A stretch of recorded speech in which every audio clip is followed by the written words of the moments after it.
আপনি কি জিজ্ঞেস করতে চান জনাব? আপনার প্রশ্ন করেন আপনি।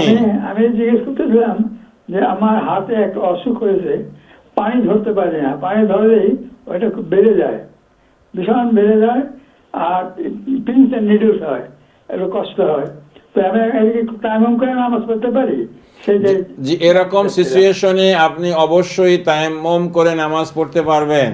আপনার হার্টের অসুবিধা আছে, পানি ধরলে রোগ বেড়ে যায়, আর আপনার ওই যে মানে পিনস অফ নিডল যেটা এরকম আপনি ফিল করেন, অসুবিধা হয়, এরকম অসুবিধা যাদের হয় পানি চাষ করলে তারা তায়াম্মুম করে নামাজ পড়তে পারবে, কোনো অসুবিধা নেই। এদের জন্য তায়াম্মুম করে নামাজ পড়া জায়েজ, আপনি তায়াম্মুম করে নামাজ পড়বেন ইনশাআল্লাহ।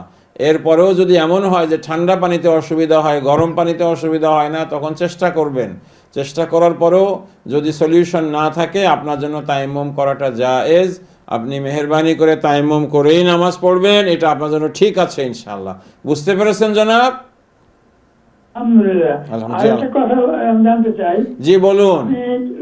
কিছু কোরআন শরীফের কতগুলো সূরা মুখস্থ করেছিলাম, বড় বড় সূরা, সেইগুলি এখন ভুলে যাচ্ছি, মনে রাখতে পারছি না। এতে কি আমার গুনাহ হবে? জি না, এতে আপনার গুনাহ হবে না।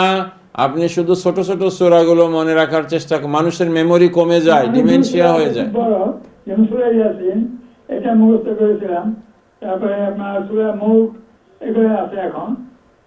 না, এতে কোনো অসুবিধা নেই, আপনি চেষ্টা করবেন মনে রাখার। এরপরেও যদি ভুলে যান তাহলে আপনি কোনো অসুবিধা হবে। দেখেন আমার বাবাও এখন বড় বড় সূরা কোরআনের প্রায় সব কিছু জানতেন। এখন ওনাকে যদি কুল হু আল্লাহু আহাদ বলি তাহলে উনি আল্লাহুস সামাদ পরে পড়তে পারেন, কিন্তু একা একা মনে করে পড়তে পারেন না এখন আর।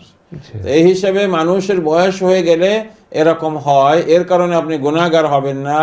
আল্লাহর কাছে আমরা বলি, আল্লাহ আপনার জেহেনটাকে ঠিক রাখুক, ভালো রাখুক, এবং যেহেতু এইটা বয়সের কারণে হচ্ছে, ইচ্ছা করে হচ্ছে না, সেজন্য এই কারণে আপনি গুনাহগার হবেন না। বুঝতে পেরেছেন জনাব? জি, অনেক অনেক জি জি। তো এতে এর জন্য আপনি গুনাহগার হবেন না। ওকে, ঠিক আছে। অনেক অনেক শুকরিয়া। আপনার জন্য দোয়া করি, আপনি আমাদের জন্য দোয়া করবেন, এবং আল্লাহ তাআলা যেন আপনাকে সুস্থ রাখে, ভালো রাখে, আমাদের জন্য দোয়া করবেন আপনি। কেমন? আসসালামু আলাইকুম ওয়া রাহমাতুল্লাহ।